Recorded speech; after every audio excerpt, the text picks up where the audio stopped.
नमस्कार दोस्तों, मैं हूं आपका दोस्त हो सखामित जुगानी। आप देख रहे हैं जुगानी टॉक्स और बात कर लेते हैं आज के टाइम पर आपका सीधी सी बात है इन्फ्लेशन के रिगार्डिंग, आपकी जो जीडीपी के रिगार्डिंग और आपका मार्केट के रिगार्डिंग। और उसके बाद में जो सबसे बड़ी बात हो रही है कि इस समय जनता टैक्सेशन से कैसे कैसे त्रस्त है। तो ये सारी बहुत ही इंफॉर्मेटिव चीजें मैं आपको बताने की कोशिश कर रहा हूं। लेकिन दोस्तों वही बात होती है, इतनी मेहनत के बाद में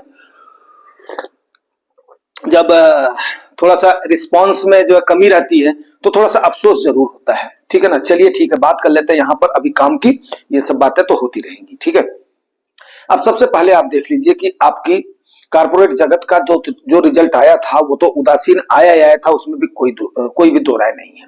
उसके बाद में आपका महंगाई का आंकड़ा जो आरबीआई के टॉलरेंस लेवल के बियॉन्ड है उसको टच कर गई है, ठीक है। ये बिल्कुल जो है ध्यान करिएगा। उसके बाद में जो आपका जीडीपी का जो आंकड़ा है, जो कि 4 फैक्टर्स पर जो कि हमने आपको बताया हुआ है, कंज्यूमशन के बेस पर आपका भी किया जाता है, मैन्युफैक्चरिंग के बेस पर करा जाता है, उसके बाद में एक्सपोर्ट के बेस पर करा जाता है, प्लस आपका जो एग्रीकल्चर वगैरह है उसको करा जाता है। ये 4 स्तंभ हैं जिनके ऊपर आपकी जीडीपी बिल्कुल डिपेंड करती है, ठीक है ना। अब जीडीपी का आंकड़ा आपका जो 6.7% था वो घट करके आपका 5.4% आ गया है। 4% आने के बाद में कहीं ना कहीं सरकार की यहां पर भर्त्सना तो हो ही रही है। भर्त्सना क्यों हो रही है मैं आपको डाटाज के साथ बताता हूं। तो कुछ डाटाज एंड फिगर हैं जो कि आप देखिए। आपके जीएसटी का कलेक्शन आपके ऊपर अप्रत्यक्ष कर एक टाइप का होता है जो कि 1,68,000 करोड़ रुपए सरकार के पास आए हैं। तो इसमें पीठ तो थपथपाने वाली बात है। मार्केट ने इसको पॉजिटिव वे में भी लिया है। अभी 2 दिन मार्केट आगे गई है, ठीक है। तो अप्रत्यक्ष कर जो लोगों पर लगता है उस कर का 1,68,000 करोड़ रुपया सरकार ने उगाही कर लिया है। 1,78,000 करोड़ रुपया उगाही किया है सरकार ने हमारी आपके टैक्स पेयर्स की जेब से, जो कि डायरेक्ट टैक्स जो है जिसको बोलते हैं वो उगाही कर लिया है। ये बिल्कुल डाटाज है, कोई इसमें दो राय नहीं है, ठीक है। उसके बाद में क्योंकि डाटा तो एजुकेशनल चैनल है, डाटा तो हम बोल ही सकते हैं। हम किसी सरकार की किसी मंशा की वो नहीं कर रहे हैं, बुराई नहीं कर रहे हैं। लेकिन ये कहीं ना कहीं जो आरबीआई और सरकार के बीच में इस समय खींचतान चल रही है उसकी बात मैं बताना चाहता हूं कि कहां पर हम उन तथ्यों को कहां पे रखें। क्या हमारी जो ऑटोनॉमस संस्था, जो हमारा सिस्टम जो बना हुआ है, क्या वो सिस्टम सही बना हुआ था? क्या उसके बाद में मौजूदा सरकार जो बोलना चाह रही है क्या वो कदम सही है? क्या आम जनमानस को राहत नहीं दिया जाना चाहिए? ये बहुत ही सोचने वाली बात होगी, आप इसको ध्यान से सुनिएगा। तो 2 आंकड़े हमने आपके पास रख दिया। वहीं पर ही कारपोरेट जगत को इतना सारा उनका टैक्सेशन माफ करने के बाद में 35% से रिड्यूस करके 20K इसमें लाने के बाद में 20 में लाने के बाद में आपके पास केवल 1,04,000 करोड़ रुपए का कंट्रीब्यूशन रहा है, जो कि टैक्स के रूप में कारपोरेट जगत का। अब आप खुद आकलन करिए कि क्या आरबीआई के गवर्नर का यह कहना सही है कि अभी हम रेट कट करने की पोजीशन में नहीं है, अभी हमें आम जनमानस को राहत देना है? क्या सरकार का यह दबाव बनाना आरबीआई के ऊपर कि नहीं ग्रोथ को प्राथमिकता दीजिए? अब डायरेक्ट वे में तो सरकार ये भी नहीं कह रही है कि नहीं आम जनमानस को जाने दीजिए। लेकिन इस शशिकांता दास जी की अगर ये मजबूरी है कि भाई महंगाई को पहले काबू करा जाए तो इसमें फिर क्या बुराई है। अब इसी उथल पथल में दूसरी चीज मैं आपको बताऊं कि मैं किसी भी सरकार की बुराई नहीं कर रहा हूं, लेकिन जैसे मान लिया हम म्यूचुअल फंड के बारे में बात करते हैं, इसी सरकार से पहले 0% टैक्स होता था इन्फ्लेशन के ऊपर, क्योंकि आपका मार्केट के इन्वेस्टमेंट के ऊपर। अरुण जेटली साहब उस समय वित्त मंत्री होते थे, उन्होंने 10% का इसके ऊपर टैक्स लाया, 1 लाख रुपए का रिबेट दिया। उसके बाद में अभी रिसेंट में ही पिछले साल आपके सामने 12.5% का टैक्स इस पर थोप दिया गया, और उसके बाद में इसको बढ़ा करके लॉलीपॉप दे दिया गया 1.25 लाख करोड़ का। तो ये सारे फैक्ट्स एंड फिगर हैं जो कि ये सोचने पर मजबूर कर रहे हैं। मैंने काफी सोचा विचारा कि इस बात को मैं फोरम पे रखूं या ना रखूं, लेकिन कहीं ना कहीं एक आम जनमानस की जो चीख है, चिल्लाहट है, पुकार है, अभी तो ये भी आंकड़े बोल रहे हैं। जो लोग इस पर सर्वे कर रहे हैं उनका कहना है कि जनवरी में और ज्यादा महंगाई इंक्रीज होने की उम्मीद है। अब अगर कहीं कहीं अगर रेट कट हुआ तो उसके बाद में उनकी पौबारा हो जाएगी जिनको लोन लेकर के, और उसके बाद में वो अनाप शनाप खर्चे करके और भी जगहों पर ऐसा लगाएंगे कि आम जनता को राहत नहीं पहुंच पाएगी। बहुत सारी चीजें हैं, जैसे मैं आपको एक बात बताऊं कि अभी डीजल की भी सब्सिडी देख लो ना के बराबर हो गई है, खाद की भी मतलब जो है महंगाई तो बढ़ी है, उसके बाद में बीज की और किसान इक्विपमेंट्स की, मतलब जो एग्रीकल्चरल इक्विपमेंट्स की, तो ये सारी चीजें तो बढ़ी है, तो किसानों को भी राहत नहीं है, टैक्स पेयर्स को भी राहत नहीं है। तो कुल मिलाकर के ये बोलने का मतलब मेरा ये है कि भाई देखो, अगर एक ऑटोनॉमस संस्था है जिसको स्वायत्तता से काम करना चाहिए, अब उसके ऊपर ये प्रेशर डालना जो इकोनॉमी के एक्सपर्ट हैं कि नहीं आप उसके बाद में रेट को कट करिए, तो सरकार का रेट करने का दबाव मेरे हिसाब से as per my point of view सही नहीं है, क्योंकि इससे आम जनता में और त्राही त्राही मचेगी।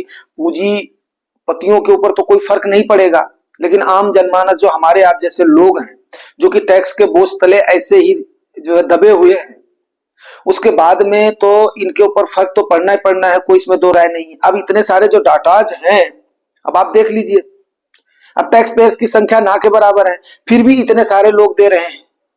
अब कहां पर यह कहा जाता है कि 80% लोग 5 किलो गेहूं के ऊपर जीवित हैं, फिर कहा जाता है कि गरीबी के ऊपर इतने लोग हैं। तो ये आंकड़ों में थोड़ा सा जो है फेरबदल तो होना चाहिए और सही आंकड़ा जनता के सामने रखा जाना चाहिए। चलिए बात कर लेते हैं जीडीपी का सुधार। आपको पता ही है, जब तक मैन्युफैक्चरिंग नहीं समझेगी, मैन्युफैक्चरिंग के बाद में जब तक कंज्यूमशन नहीं करेगी, सरकार भी अपनी जगह पर सही है भाई, कंज्यूमशन को बढ़ावा देना है तो रेट तो कट करना पड़ेगा, लेकिन रेट कट करने के बजाय उससे क्या होगा कि आम आदमी पर टैक्स का बोझ पड़ेगा।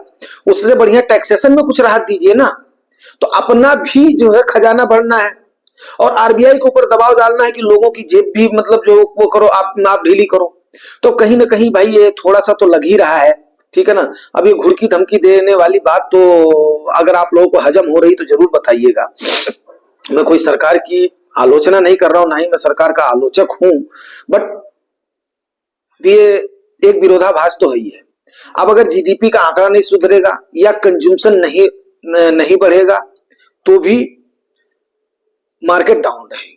अब हम मार्केट को देख करके आम जनमानस के ऊपर क्या असर पड़ रहा है तो उसके ऊपर भी तो हम नहीं कह सकते हैं ना।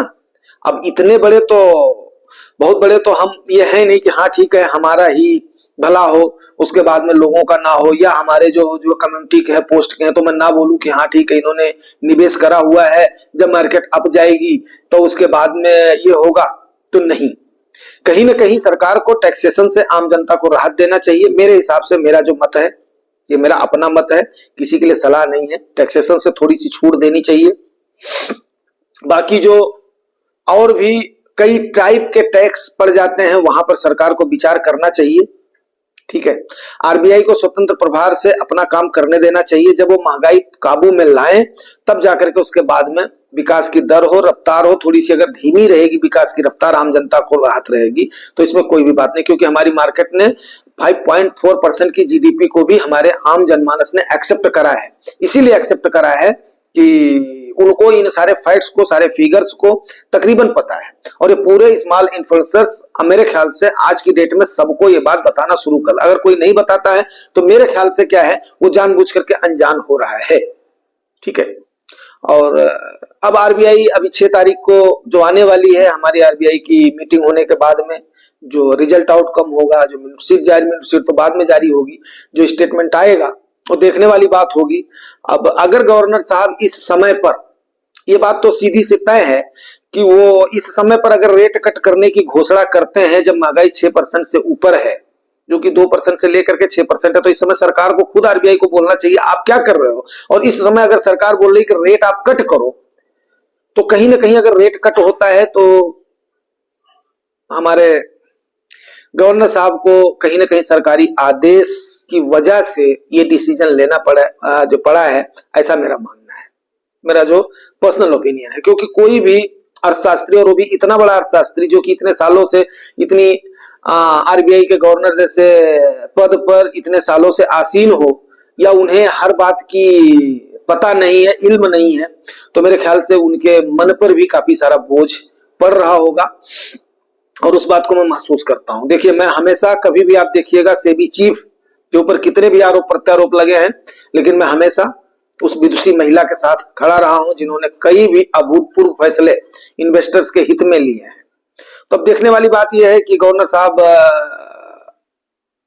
अब अपने पद की गरिमा को रखते हैं या सरकारी दबाव के अधीन होकर के वो अपने जो उन्होंने बोला है स्वतंत्रता के अधिकार का हमारा हनन है, जो आरबीआई का स्टेटमेंट आया है स्वतंत्रता से हमें काम करने के अधिकारों का हमारा हनन है, अगर इस प्रकार से हमारे ऊपर दबाव बनाया जाता है और हम रेट कट करने के उसमें नहीं है, अब देखते हैं उसके बाद में आने वाले 6 तारीख को क्या होता है। तो दोस्तों, ये बात आपको बताना बहुत जरूरी था कि कहीं ना कहीं मार्केट के थोड़ा सा प्रॉफिट के लिहाज से या गिनती देख करके, या आज नहीं तो कल गिनती आ जाएगी, 1 साल बाद आ जाएगी, 2 साल बाद आ जाएगी, लेकिन अगर आम जनमानस तकलीफ में होता है तो कहीं ना कहीं ये कष्टप्रद तो है ही है, दुखदाई तो है ही है। ऐसी हमें गिनती नहीं चाहिए, हमारा जाने दीजिए, रेड में हमारा पोर्टफोलियो दिखेगा, हमें कोई तकलीफ नहीं है, लेकिन उस आम जनता को राहत होना चाहिए जो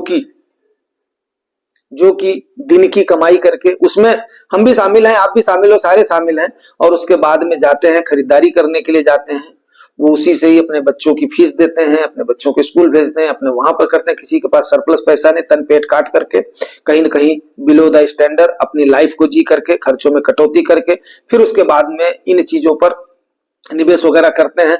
तो हमारा दिल इतना छोटा नहीं है। अब देखते हैं उसके बाद में सरकार और आरबीआई क्या फैसला लेती है। वो लोग हुक्मरान है, सीधी और सिंपल सी भाषा में बोलूं तो वो लोग हुक्मरान है, और हमारा तो खाली बस ये है कि हाँ, हमने अपना, ये मेरा पर्सनल मत है, किसी के लिए वो नहीं है, और आप लोग जानते हो मेरा ये एजुकेशनल चैनल है, किसी को निवेश और इसकी सलाह नहीं है, बट फैक्ट जो था वो मैंने रखा है। उम्मीद करता हूँ जानकारी आपको ठीक लगी होगी। अगर ठीक लगी है तो यार अपना प्यार दुलार जरूर बनाना। Thank you very much.